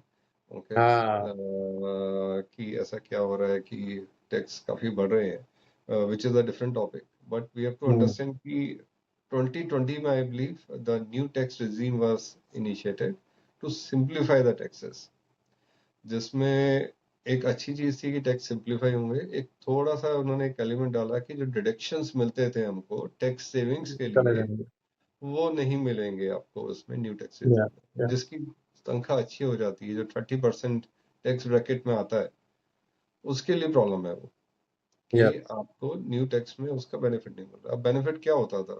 फॉर एग्जांपल आपने ATC ATD का नाम आपको अगर नहीं सुना है तो पढ़ लीजिए, थोड़ा सा डिटेल में आपको जाना पड़ेगा, टेक्निकली चीजें टर्म्स समझनी पड़ेंगी कि किस किस टाइप के आपके डिडक्शंस होते हैं उसमें, जो कि आपको ओल्ड रिजीम में मिलते हैं और जो आपको न्यू रिजिम में नहीं मिलते हैं. जैसे होम लोन का कंपोनेंट है वो शायद आपको न्यू रिजिम में ना मिले. ठीक है, वो आपको ओल्ड रिजिम में मिलेगा. ऐसे ही आपके मेडिकल इंश्योरेंस का डिडक्शन है, जो आपने पर्सनल मेडिकल इंश्योरेंस लिया हुआ है उसका है. आपका NPS का डिडक्शन. तो काफी कुछ चीजें हैं जो ओल्ड रिजिम में डिडक्शंस होते हैं, जैसे कि काफी टैक्स सेव होता था. जो कि न्यू रिजिम में अवेलेबल नहीं है. And the situation is that the government is moving towards eliminating the old regime taxation या altogether, यस यस and थोड़ा which may सा happen थोड़ा सा as early as this upcoming financial year. Budget is round the corner, budget is क्या उसमें surprise निकलेगा कुछ पता नहीं. Uh, those who are curious, बड़ा सिंपल है इसमें. ओल्ड रेजिम बेसिकली ये कहता था कि वो अच्छा, और ये जो संदीप ने पहले टच किया कि यार ये बेसिक है और फलाना ढिमकाना अलग अलग कंपोनेंट्स हैं, ये है भी इसी वजह से, क्योंकि there are the segregation of this kind of breakup of their your salary kind of connects back to the income tax law in somewhere. We are obviously not the experts in it, but हम आपको एक मोटा मोटा एक चीज बता सकते हैं कि इंडिया एक डेवलपिंग कंट्री हुआ करता था. इंडिया के पास बहुत सारा काम था, सड़कें बनानी थी, हॉस्पिटल बनाने थे, कॉलेजेस बनाने थे, all of that, and for all of that you needed money. So the best idea was कि सरकार बोले कि यार जो लोग पैसे कमा रहे हैं हम उन्हीं से उधार ले लेते हैं. So the best way to, अब उनसे उधार लेना है, इसका मतलब they have to put money somewhere, right? तो उनको इंसेंटिवाइज कैसे करोगे? बोलोगे यार आप यहाँ पैसा डाल दो तो हम आपको ना उतने पैसे की टैक्स की छूट दे देंगे. सो इट्स मोटा मोटा यही है. तो आपने जैसे संदीप ने टच किया एटीसी और भी ऐसे सेक्शंस हैं, तो there are some government acceptable investment instruments. जब आप उसमें पैसा डालते हैं तो एक इक्विवेलेंट पोर्शन का आपको रिबेट या डिस्काउंट मिलता है जिसके ऊपर आपको टैक्स नहीं देना होता. तो सरकार कहती है कि आप टैक्स मत दो. और ये जो चीजें होती है, जो टिपिकली ये जो इंस्ट्रूमेंट्स होती हैं, ये लॉन्ग टर्म वेल्थ बिल्डर्स में माना जाता है. इनफैक्ट हिस्टोरिकली लोगों को हमेशा इसमें से बेनिफिट ही मिला है. इट्स वेरी डिफिकल्ट टू से कि इससे कोई दिक्कत होगी या इससे maybe bad the investment entire बन गए. generations before ours, or even our generations, has benefited from them. जो एब्सोल्युटली, forceful savings मिलते थे, which has really created a good wealth, or whatever the money has been there because of absolutely, this. Absolutely. तो ये आपको, तो it was a again जो classically बोलते हैं ना, विन विन सिचुएशन था. गवर्नमेंट को चीप लेंडिंग मिल रही, बोरोइंग करने के लिए लार्ज सोर्स ऑफ पूल मिल रहा था, और हमें टैक्स में डिस्काउंट मिल रहा था, और हमारा एक लॉन्ग टर्म सिक्योर्ड मतलब ये मिल रहा था. आपको बहुत ही, शायद आजकल के बच्चों ने सुना भी नहीं होगा, मतलब किसान विकास पत्र है और इस तरीके की चीजें, मतलब वो आप पोस्टल ऑफिस के अंदर स्कीम्स होती थी. So basically this are ways to raise funds for the government. अब क्या हो गया, जैसे हमने पहले ही बात करी, now consumerism is what is fuelling, that is where the money is coming from. आप कुछ भी खरीदोगे आपको जीएसटी लगेगा. So now government can easily get money. आपको all you want to do is to make them spend more money. The more you spend money, the GST collection goes up, and that's very quick and high velocity money that comes back to the government. तो अभी government को भी बहुत ज्यादा incentive नहीं है कि ये मुझे ये सब करने की. प्लस इंडिया शाइनिंग है, हमें इंटरनेशनल बोरोइंग बहुत इजीली मिल जा रही है. पहले तो बहुत बड़े बड़े इन्वेस्टमेंट इंफ्रास्ट्रक्चर प्रोजेक्ट्स के लिए पैसे मिलते थे, अब तो there is concepts called masala bonds and other stuff. तो for India to raise money it's very easy. तो ये एक लार्जर, मैं थोड़ा सा शायद मैक्रो इकोनॉमिक्स पे चला गया, लेकिन लार्जली कॉन्सेप्ट ही है. लेकिन इसमें हमें थोड़ा दुख है. दुख क्या है कि जैसे संदीप ने कहा, देयर इज अ चांस कि ओल्ड रेजिम पूरा खत्म हो जाए. और आपको लगेगा कि सो व्हाट ये है कि ओल्ड रेजिम ना कहीं आपको एक कैरेट देता था कि यार इन्वेस्टमेंट कर लो, सेव मनी. एंड वो एक ना फोर्स हैबिट हुआ करता. जैसे हमने पहले भी टच किया कि इनवॉलंटरी जो सेविंग्स होती थी, those are the best kind of savings. क्योंकि वो आप कोसो ना कोसो, सुखी अच्छा लगे बुरा लगे, आपके पैसे जा रहे हैं. बट ट्रस्ट में, जब वो पैसे कंपाउंड होकर वापस आते हैं आपके पास, तब आपको लगता है यार ये तो बहुत ही बढ़िया हुआ. लेकिन अनफॉर्चुनेटली क्या है, आपका कंज्यूमरिज्म की तरफ सोसाइटी जा रही है.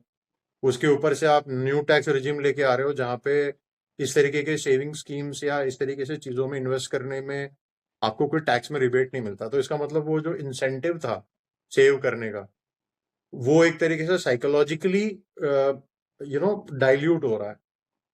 तो it becomes more difficult for anybody to propagate the idea कि आपको सेव करना है. क्योंकि गवर्नमेंट के लिए अच्छा है कि यंगस्टर्स स्पेंड करेंगे, खटाखट स्पेंडिंग होगी, जीएसटी कलेक्शन बढ़ेगा और we will be able to circulate that money. वो मैक्रो इकोनॉमिक मतलब वो कंट्री का एक लार्जर फेडरल व्यू है, बट हमारा इम्पैक्ट ये है।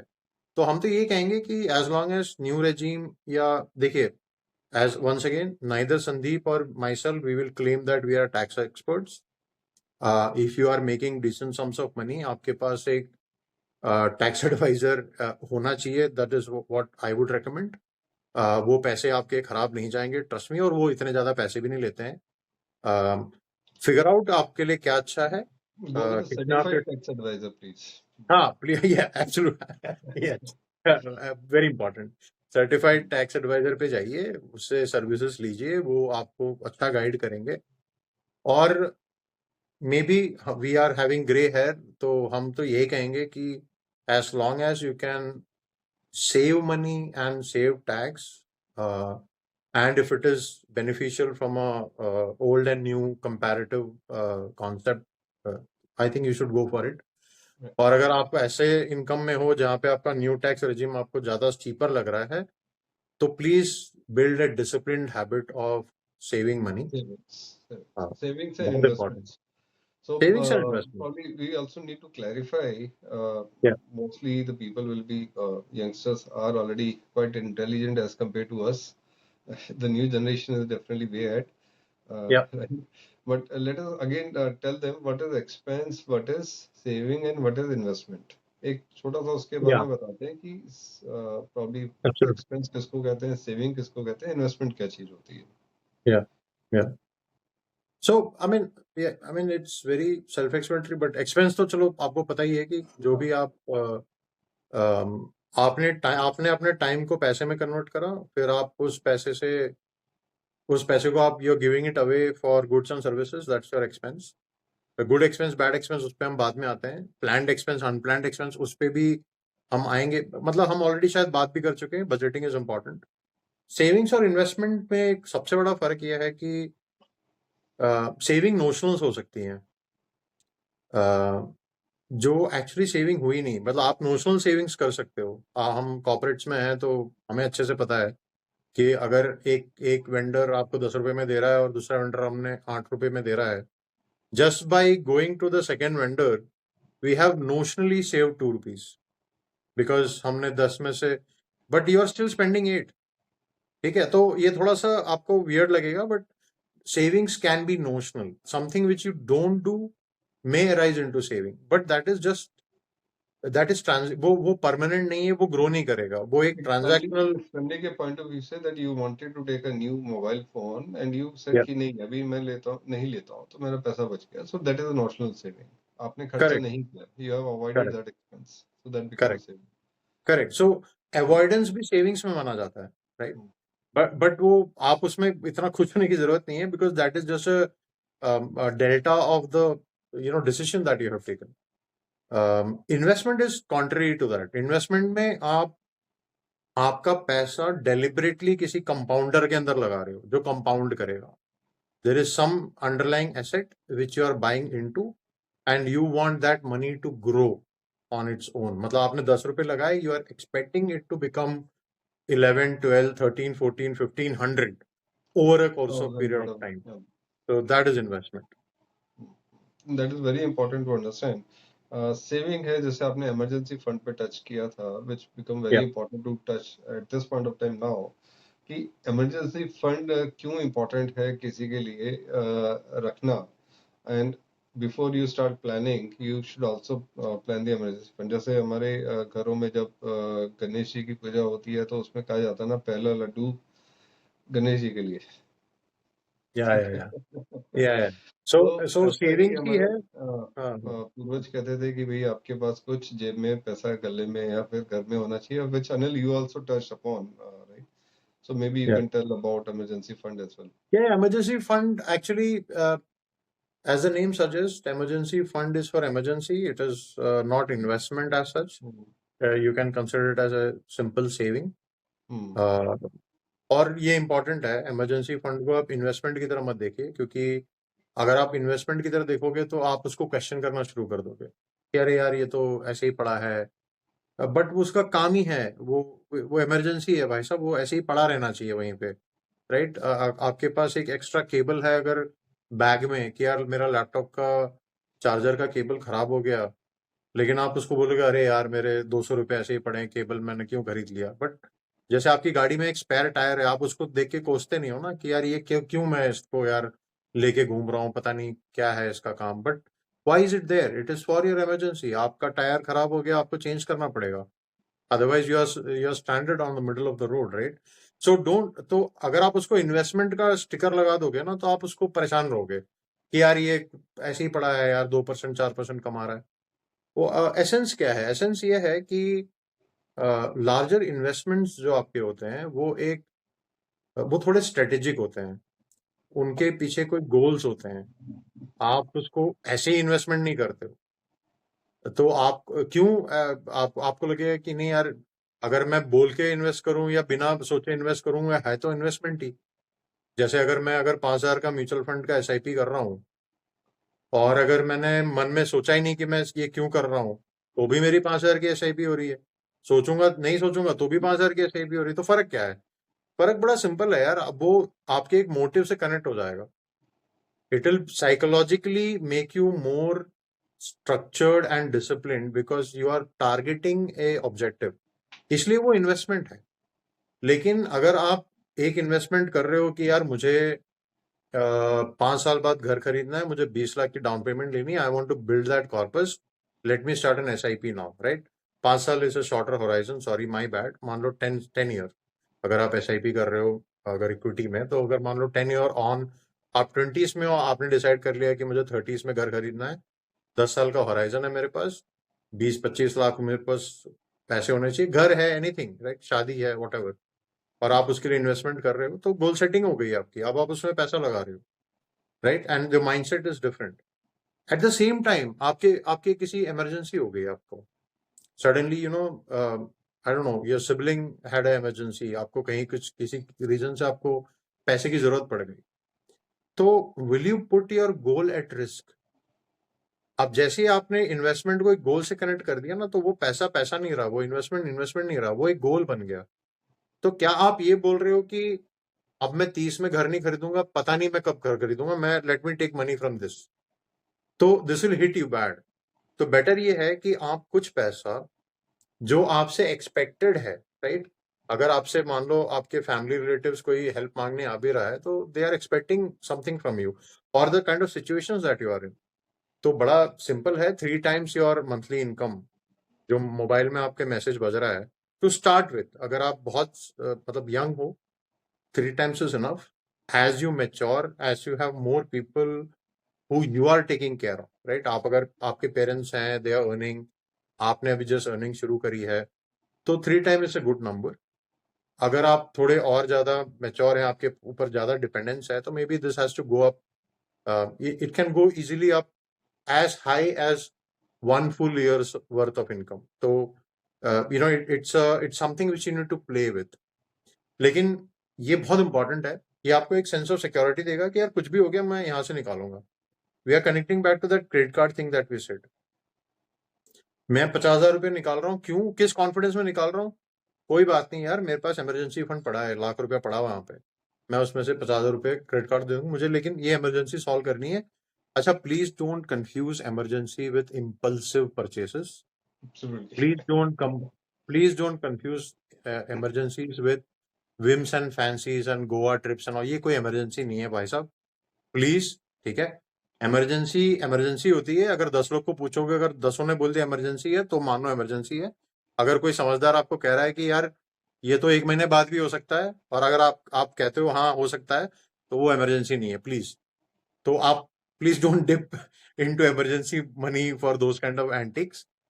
इमरजेंसी बनाना जरूरी है, वो आपका सेविंग है। हमने आपको फंक्शन बता दिया, anywhere from 3 months। If you are very if you are just starting off, कम से कम 1 महीना रख लो यार, बट मेक ए हैबिट, आप उसको बनाइए, धीरे धीरे करके वो बढ़ेगा। और जरूरी नहीं है कि पहले आपको पूरी इमरजेंसी बनानी है फिर आप इन्वेस्टमेंट करोगे, या दोनों हो सकता है, थोड़ा पैसा इमरजेंसी में डालते रहो, इन्वेस्टमेंट भी शुरू कर दो, ठीक है? तो गोल्स को सैक्रिफाइस मत करो, इमरजेंसी रखना बहुत जरूरी है। मैंने पर्सनली इसमें सफर किया है, बहुत टाइम तक मैं सोचता था कि मैं बहुत ओवर स्मार्ट आदमी हूँ, ये सब तो बेवकूफ हैं, क्या इमरजेंसी फंड रखने की क्या जरूरत है, सब कुछ पैसा लगा दो मार्केट में. आई पेड, मतलब it has impacted me. So take my advice, learn from my mistakes, emergency fund रखिए, it is good for you, and that is part of your savings, and investment is objective and goal oriented. तो इसमें 2 points और हैं अनिल, जो मैं add करना चाहूंगा कि इमरजेंसी फंड जनरली हम जो रखते हैं वो सेविंग्स बैंक अकाउंट में रखते हैं या फिर डेट फंड्स में रखते हैं. उसका कोई करेक्ट. रीजन है कि हम लोग उसको इन्वेस्टमेंट्स में क्यों नहीं डाल रहे. Is another factor with the investment is that investment में रिस्क होता है. आपने हमेशा एड्स में सुना होगा कि investments are matter subject to market subject risk. To कभी मार्केट आप रिस्क. म्यूचुअल फंड या शेयर का कभी आप सुनेंगे, which is yeah actually the reality. That is reality. अगर आपने सब कुछ पैसा इन्वेस्टमेंट में लगा रखा है तो मार्केट जो पिछले साल बुल मार्केट चल रहा था, आज की डेट क्या है, 20 सब दिसंबर साइडवेज है, 2023 में, अभी तो अब सब सब साइडवेज जा साइडवेज रहा है. है, मार्केट बिल्कुल लाल चल रहा है इस वक्त. हाँ हाँ. तो ये मार्केट रिस्क है. आपने इमरजेंसी फंड अगर इन्वेस्टमेंट में डाल रखा है, आज आपको चाहिए एक्स अमाउंट जो आपने पिछले साल सोचा हुआ था, आज वो एक्स अमाउंट x-1 हो चुका है. करेक्ट. बिल्कुल. तो एक वो बिल्कुल. इम्पोर्टेंट चीज और समय समझनी है, हाँ हाँ. जो अनिल आपने बताई थी. इसके अलावा और ना, दूसरा बहुत अच्छा बोला आपने Sandeep. I think that's a good thing that you added. Simple tools हैं. आपके पास एफडीज हैं. हाँ जी. आपके पास डेट म्यूचुअल फंड्स हैं जो T1 T2 में आपको पैसा, T1 T2 मतलब जिस दिन आप सेल ऑर्डर डालोगे उसके 1 दिन या 2 दिन में आपको पैसे आ जाते हैं. हाँ T+2 T+1 T+2 सेटलमेंट्स बोलते हैं उसको.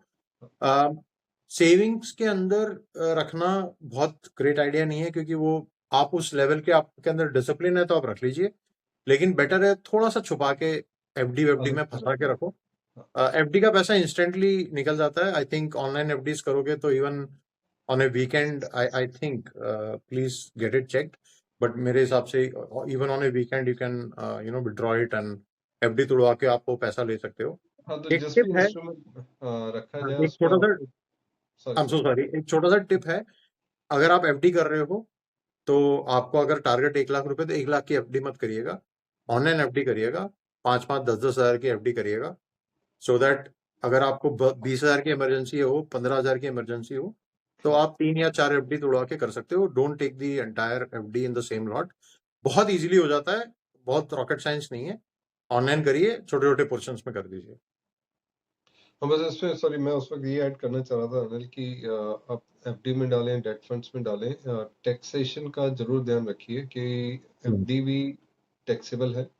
जब आप जी विड्रॉ करते हैं उस पर एक टैक्स लगता है. डेट जी फंड जब आप विड्रॉ करते हैं उस पर भी टैक्स लगता है. जी. सेविंग्स में आप रखते हैं पैसा, उस पे भी टैक्स लगता ये है. Tax, very good. बहुत लोग को नहीं तो पता है ये.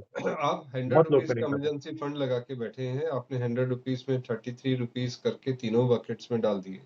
आप जी. निकाल रहे हो 100 रुपीज, तो आपको 100 रुपीज इमीडिएटली मिल जाएगा, लेकिन नेक्स्ट डे या उस फाइनेंशियल ईयर में आपको गवर्नमेंट को टैक्स देना पड़ेगा correct. As per the government rules on FD, debt funds और सेविंग्स अकाउंट. सेविंग्स का जो इंटरेस्ट का अमाउंट होता है उस पर छोटा सा टैक्स जाता है. जी ठीक जी है. सो बिल्कुल. Just be aware of taxation, क्योंकि आपने ऐसा है कि अभी खर्चा कर लिया, लेकिन साल के आखिरी में आपके पास टैक्स भरने के लिए पैसे नहीं है. You will under undue stress at that point of time. बिल्कुल बिल्कुल बिल्कुल. Well said. और टैक्स जो वर्ड है, आप इन्वेस्टमेंट और सेविंग्स के अंदर जब आप करते हो तो इनकम टैक्स से कंफ्यूज मत होइए.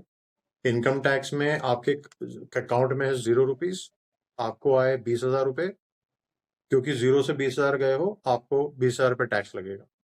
लेकिन जब आप इन्वेस्टमेंट करते हो, उसमें जो रिटर्न आता है आपका, जो आपका एडिशनल वैल्यू जनरेट होती है, 100 रुपए से 110 रुपए जब बन जाता है, तो जो 10 रुपया जो आपने एक्स्ट्रा बनाया, टैक्स उस पे लगता है. तो it's not as is carry as amount it pay sound, नहीं है, आपके but you return need to pay. Be, हाँ, you need to be aware of it कि टैक्सेशन का मतलब क्या है. It's not that you are bleeding money, but जो आपने एक्स्ट्रा कमाया उस पे आपको टैक्स लगेगा. That is very important. Right. So probably we should not touch upon the important aspect of budgeting and planning. So हमने काफी बात किया कि what is the importance of planning of personal finance, right? ने काफी सारे topics touch किए हैं. But now let's get into the execution mode. कि अभी budgeting और planning करनी है, समझ में आ गया है शायद, पर अभी कैसे करें उसको. हाँ, मतलब देखिए पर्सनल फाइनेंसिंग है तो बजटिंग में हम किसी एक चीज को कॉर्नरस्टोन पकड़ के चलेंगे and dipping leaning a little bit to the fire side. मैं तो कहूंगा कि आप किसी एक चीज के लिए ऑप्टिमाइज कीजिए। तो मान लो आप अभी आज बैठे हो एक्सेल शीट लेके and you are now trying to start your personal finance. एक बजट बनाना चाहते हो, आप एक प्लान बनाना चाहते हो। तो सबसे पहला जो ऑब्जेक्टिव होना चाहिए वो ये होना चाहिए कि what is my total income और how much percentage of that, and percentages are important, how much percentage of that will I invest. And जो क्लासिकल स्कूल है वो ये कहता है you should invest, and by the way there is no upper limit to it, you should at least invest 10 to 30% of what you make, which is considered healthy. And if you are, if you have been lucky in your career choices and income and expenditure consideration, you should, go up as much as 50. इसमें कुछ catch है, जैसे कि अगर आप बहुत young हो, आपको मतलब if you just starting out, you it might sound very scary. अगर मान लो जैसे आपकी इनकम अभी 30,000 रुपये है और आप उसका 10% लोगे तो इट्स $3,000। तो आप सडनली आपको लगेगा कि यार it's sounding like a large some of money. और उल्टा भी लग सकता है, आपको लगेगा कि यार 3,000 रुपये इन्वेस्ट करने से क्या होगा। मतलब अगर आपकी महीने की 15,000 की तनख्वाह है और आप बोलोगे यार 15,000, how much, what is the difference is going to make. यार it will compound. Okay, compounding में तो हम अलग से बात करेंगे ही, but there is the easiest way. अगर आपको डिसिप्लिन अप्रोच से लेना है तो आप टैक्स भर रहे हो, आप कुछ नहीं कर सकते टैक्स का, आप इसको उसी तरीके से ट्रीट करो।